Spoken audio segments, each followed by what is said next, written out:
Hello everyone, welcome back to my channel. নিয়ে আসলাম ফুলকপি আলু দিয়ে রুই মাছের ঝোল রেসিপি। তো প্রথমে দিয়েছি আমি সয়াবিন তেল, তারপর দিয়েছি পেঁয়াজটাকে আমি হালকা লাল বাদামি কালার করে ভেজে নেব।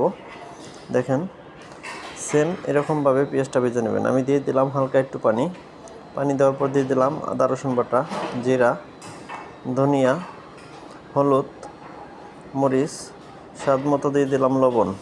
এখন মশলাটাকে আমি সুন্দর করে কুক করব 5 থেকে 6 মিনিট। দিয়ে দিলাম কয়টা কাঁচামরিচ।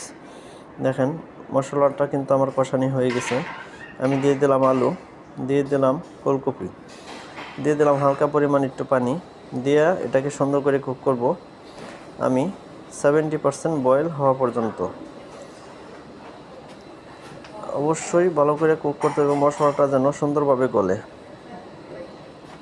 আমার মজাদার রেসিপিটা দেখার জন্য, শেখার জন্য পুরো ভিডিওটা অবশ্যই দেখবেন। আমার কিন্তু এটা কষানো শেষ। দিয়ে দিলাম পানিটা বলক এসে গেছে, ছেড়ে দিলাম কয়টা ধনিয়া পাতা। এরপর উপরে মাছগুলোকে সুন্দর করে বিছিয়ে দিলাম। এখন এটাকে হাই হিটে রান্না করব 2 মিনিট রান্না করার পরেই আমার মজাদার রেসিপিটা কিন্তু পুরোপুরি রেডি।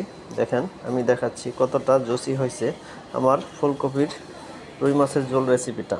আমার ভিডিওটা ভালো লাগলে আমার ভিডিওটা অবশ্যই শেয়ার করে দেবেন।